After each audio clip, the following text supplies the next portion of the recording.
Urang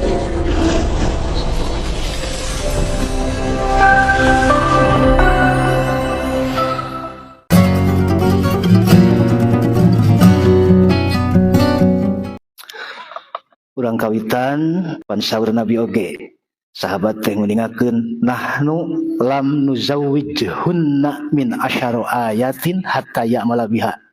Simkuring sadaya mah tara wara terus nambahan ilmu tara hayoh ngaji nepi ka ilmu nu kamari 10 ayat can kaamalkeun.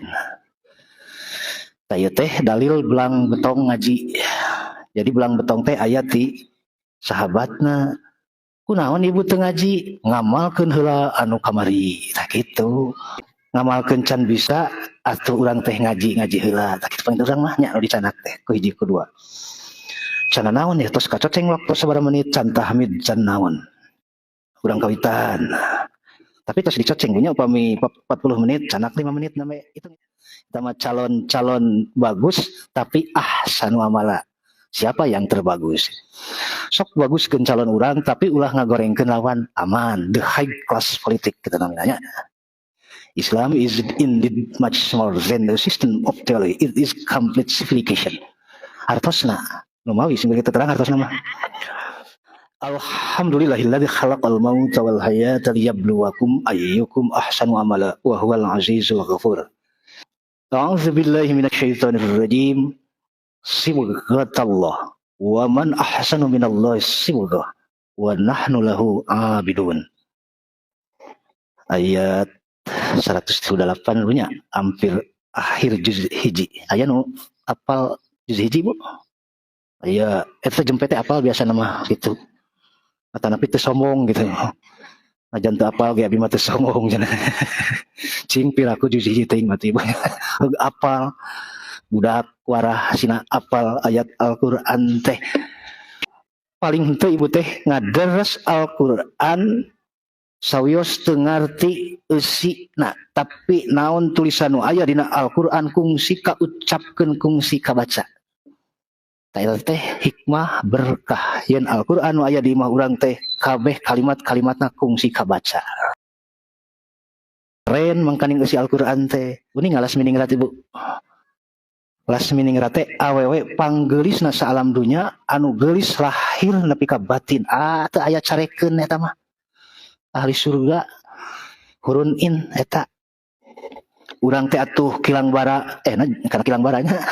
Kilang bara tangtungan rupa basajan cing atuh eusi tina rupa mah. Sabab rupa urang teh tangtungan urang teh kalebet sifat jeung karakter urang teh tah ieu judul anu kusim kuring dibantuin dina danget ieu. Di menitan Ibu anger tuh kirang sabaraha menit janten Ibu moal langkung ti anu kusim kuring dijangjikeun nya. Celepan mahakarya. Jadi sibghah teh celepan atanapi seliran, sanglingan, sipuhan. Jadi iman urang teh kudu disipuh dibersihkeun, diherangkeun siga emas anu teu runyem.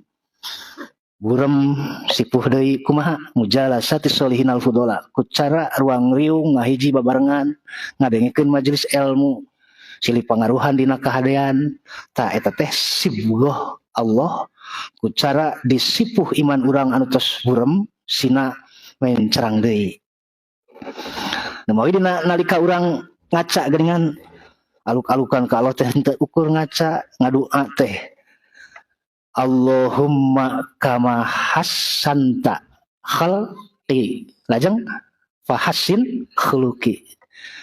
Gusti anjeun parantos nyelep tangtungan jisim abdi anu sakieu sampulur hade laur tegep ku kituna mugi celep oge gawe tina tangtungan jisim abdi kitu pan doa tina ngaca teh. Jadi ulah ngan sakadar geulis fisik kungkul tapi nyuhunkeun ka Allah sangkan geulis jeung nurani. Jadi aya panon anu bolototna, aya panon di tukang gawena disebut basor. Lahum a'yunun la yubsiruna biha. Maranehna boga panon mah tapi teu boga basor. Gawena goreng panonna teh. Panonan bika luis curintik jeli tapi hanya kal panona teu gawe dina kahadean. Tanyungkeun ka Allah teh dina ngaca teh hoyong disaekeun panon fisik sareng batin. Lahum adzanun la yasmauna biha. Ceuli mah aya rebingna tapi can karuhan gawe tina eta. Ceuli disebut samun. Sarua 10 jeung bentuk ceuli. Alus wungkul tak ulah kitu maksudnya. Ku Allah teh urang geus disibgoh, geus dicelep ieu pi surgaeun. Ieu pi nerakaeun. Nasib ibu teh tos tangtos ieu teh. Ngan dina hadis Nabi mah sadayana nu hadir di dieu tos aya galagat amul-amul sadayana ahli surga. Kaangse selengsengna sanes hiekna pamihekna ka neraka. Ieu mah selengseng. Kullu ummati dakhalal jannata, kabeh umat kaula asup surga. Kajaba anu nolak, ta ibu nolak henteu kitu. Sabab aya nu pokna hoyong tapi prakna nolak. Hayang asup ka surga tapi salaki minang curik. Nyeri hate. Salaki teh betah keneh di luar, cenah di imah mah kieu wae cenah. Ayo dicarekan ku pamajikan. Itu artina ibu teh karek hoyong pokna tapi prakna mah teu hayang. Bojo ahli surga teh pan ku Nabi terus dijelaskeun. Hiji we contoh nama. Iza nazarta syarratka, lamun caroge nineng liek deui nempo urang teh estu ning sono jeung sono katalimeng kasmaran ibu. Iza nazarta syarratka, ngapungahkeun hate urang. Itu maksudna mambung jauh teh. Mangka ibu tos kagungan karci surga tos disibgoh ku Allah yen ibu teh moal ka mana boa. Ahli surga eta we hiji garis handap tong lain-lain lah. Dalamun salaki suka ka mana ibu jig pasti jelema suka. Sederhana tidak teu kudu ka mana jig ngabahas mah. Anu inti sapertos kitu. Di rumah tangga teh diatur geuningan ibu hidmat kanu janten caroge lantaran resiko cumpon sadari age bisa anu kitu mah nya. Menikah nu janten caroge teh akang deui. Intina tina sibgoh Allah, urang disibgoh ku Allah teh. Lamun hiji waktu eta sibgoh teh geus mimiti burem mangka ku urang disipuh. Sina mencrang deui. Urang teh diselir ku Allah teh, sipuhan eta teh ulah nepi ka robah, ulah nepi ka burem, kudu tamat labas nepi ka akhirat. Siga di rumah tangga tadi urang diatur ku syariat enteng sanesna mah. Tiba ieu sim kuring kantos badong ngaos ka dieu nya teh ciosnya. Ka usah deus harita di Kapun Alo di Suluran teh amang wayahna gering ieu. Ngapik beuring ka usah deus di Bandung kene ngapeulenyang kana jalan tol cenah ka mana jigna. Sili Suluran lah. Sareng Ustad Maulana Firdausnya Pun Alo. Gogoda di Mubalik teh luar biasa punya. Ustad Lili almarhum kuninga punya. Pun lanceuk Ustad Lili almarhum. Ya nanti Ustad Lili teh ka sim kuring ka barodong ya 16 tahun bedana oge jadi asa ka bapak sim kuring mah ka Ustad Lili teh. Ka Ustad Maulana teh alo pituin. Sok silih Suluran. Gogoda di Mubalik teh baheula ti Ustad Lili keneh gegedena mah fitnah anu luar biasa tapi alhamdulillah salamet labas. Ustad Lili mah kantos diisukeun ngaheureuyan awewe kitu tah mimitina lantaran sacana kengeng kences anu palih dieu tah. Itu teh nepi ka ear di mana sing teh wa caritakeun atau aya pers conference di keluarga di ulem kumaha teh Arifek teh waktu ka Karawang anjeunna naik bus pas sedek-sedek kasiku sacana teh ku jaket anu aya saletingan badag teh nepi ka hampir nyenglid sacana teh. Tah jadi sacana nyenglid teh kasiku ku sleting lepis teh anu agung dina bus keur pasedek-sedek. Isuna naon eta? Ngaheureuyan awewe biasa kasim kuring ge. Teu aneh kitu. Tah kitu ibunya di komo ahli hadis mah teu ujug-ujug ngadenge cokleg katarima. Kalau selain ahli hadis wae mursal cerita ahli hadis mah kudu ditaliti jujutanana. Naon carita ieu teh bener salahna. Moal aya jelema nu leupas kai teu kalis ku angin dina bahasa Sunda mah aya we sok ibu ge gogoda di rumah tangga naon aya lah anu timuru anu hasud anu fitnah biasa terus dinikmati. Saoklah ka ibu-ibu ge sing kiat kana dodoja kasih bapak teh cobaan-cobaan eta bagian tina sibgoh ku Allah dicelep di jelema kuat atau nepi henteu. Celepan Allah anu utama para ahli tafsir nguningakeun yen nu dimaksud nyaeta kekuatan akidah tauhid urang di payuna Allah sapertos kumaha. Allah nyelep sugrining makhluk timiti rupa, warna, tangtungan, wanda, bahasa jeung sifat urang tos dicelep ku Allah teh. Urang dina sifat anu anger bener nepi ka salametna dugi ka surga ta eta celepan Allah nu urang dijaga. Jaga celepan eta sangkan anger beuteuh ku cara kumaha nu tadi mujalasati sholihinal fudola sing minang ngariungkil teh ngamalkeun can bisa tuh ilmu-ilmu urang dikumpul-kumpul ke ngamalkeun oge nungtut kirang bala cara sahabat tadi ayeuna nyiar ilmu engke nyiar ilmu deui teh geus kaamalkeun kamari sok bari kumpul ilmu nikreuh ngeureuyeuh saeutik naon anu urang mampu teu kedah diselegemkeun sadayana. Iwatiman rahimakumullah. Jadi sibgoh celepan Allah ka urang timiti tangtungan rupa dadeg pangadeg urang aya nu prayogi dijaga diraksa sangkan urang salamet ti dunya nepi ka akhirat. Naon? Al khuluq. Dina ngaca tadi nangeunteung tadi.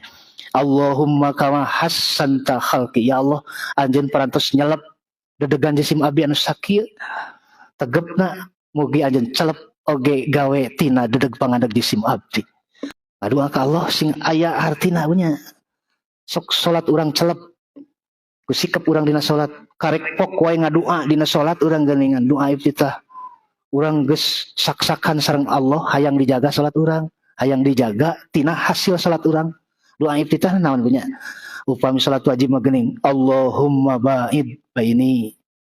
Eta nu wajib mah paminu sunat subhanaka Allahumma wa bihamdika. Pisahkeun nu wajib mah tadi anu sunat mah eta anu kadua afdaliyah maksudna mah nu mana oge tiasa mung kautamanana sapertos kitu.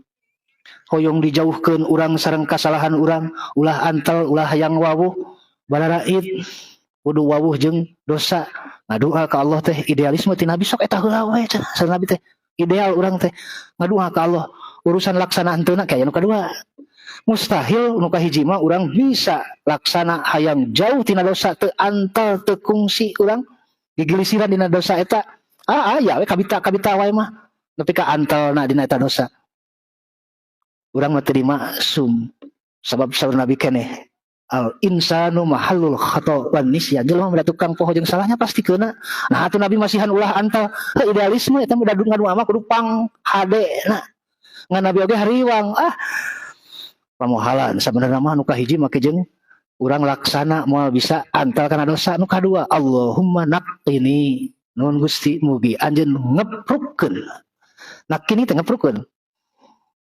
ngabersihkeun ku cara anu enteng jadi kebul anu karek renung dina salira dina baju urang eta teh kebul anu kaasup enteng dosa anu biasa cukup ku istighfar konfirmasi ka Allah eta dosa anu ringan kaprukun istighfar wat tabis sayyiatil hasanat tuturkeun weh ku migawe amal hade anu bisa nutupan eta dosa anu karek renung poho teh mah lain dihajar teh mah ibu ngomongkeun tetangga dulu urang sorangan diomongkeun kumaha istighfarna lamun teu kadengeun ulah tabayun kade eta nya pikihna teh ibu teh cewe nyaritakeun tetangga atanapi dulur saanggota nanya cenah ari si eta panjang dicaritakeun kalemahanna teh tapi anu dicaritakeun teu ngadenge tarik deui teh kedah tabayun cekap eta sabab ta'arud mafsadatan dina kaidah usul engke bakal jadi madorot lamun urang nyarita abi teh nyaritakeun dirinya bakal jadi masalah mata jempling we sok ka Allah istighfar tarik deui eta bahasa anu tadi kajabal lamun kedal eta teh kadangu kudu diomongkeun ku urang enteng sederhana saudara mah tah lajeng anu kadua dikeprukeun sararea bakal antal kana dosa anu ringan eta pasti kena istighfar ka Allah rekes lamun geus nu katilu tah ieu mah memang tercukup ku istighfar, kedah tabayun, serta kudu dibersihan. Alinu kadua mata di Allahumma naqqini min khatayaya kama yunaqqas sabul abyadu minad danas. Seperti baju bodas anu renung ku kabul keprukeun bersih deui. Nu katilu mah Allahumma agsilni. Mugi anjeun ngagiles. Sanes ngaprukeun deui. Agsilni teh ngagiles. Nah, jadi artina nuturkeun kasalahan urang, tuturkeun ku kahadean teu cukup tobat tapi sok infak sing loba ku harta. Wat tabi sayyiatil hasanat. Sok tuturkeun kagorengan kasalahan urang teh ku perkara anu hade. Paktos lagi kita seteng lila teuing ngaji mah gitu. Tong sieun mahal da teu minta bayaran, mun aya mau balik anu minta bayaran sundrungkeun we kitu lah. Jongklokeun bari di bahanan beas. Ihwatu iman rahimakumullah, taeta calepan mahakarya ya Allah, tema kanggo pangaosan anu nembe kadugikeun jadi sibgoh Allah anu geus dicelepkeun ka urang yen urang teh memang calon ahli surga. Karasa beda saleng-salengna oge. Ulah teh yakin yen takdir Allah anu diciptakeun 50.000 tahun sampai bumi jeung langit dicipta. Hadis Bukhari kadenya. Innallaha qaddara maqadirul khalaiqi sina alfasana qabla khalaqas samawati wal ardo. 50.000 tahun sampai bumi langit dicipta teh nasib urang teh kodok-kodar geus ditangtukeun ku Allah. Tah tidinya dina usia 4 bulan teh dina rahim indung urang ditiupkeun roh sareng kodok-kodar urang. Ditangtukeun ku Allah teh ieu pi surgaeun ieu pi nerakaeun. Ibu kita tangtu. Urang mah ikhtiar. Allah pastinya ka urang. Urang moal ka mana boa yakin urang ahli surga, kedah yakin punya. Sok jagi celepan Allah nu maha karya ieu teh ulah nepi ka burem deui, nalika burem sipuh jeung sipuh. Terus di selir deui ku selir anu anyar sinah herang genclang deui kumaha carana mujalasatis sholihinal fudula. Ruang riung angerkeun aya di majelis taklim sapertos kieu. Tah sakitu ngaji mah pas. Sakitu mudah-mudahan aya anu tiasa digarisana janten tadzkirah manfaat kanggo ibu sareng bapak sadayana kene urang samungkun iraha deui taun mana kayak sing kuring tiasa ngaji deui di dieu. Aku lu qouli hadza wa astagfirullah li wa lakum. Allah ya'khudzu bi aidina ila ma fihi khairul lil Islam wal muslimin. Wassalamualaikum warahmatullahi wabarakatuh.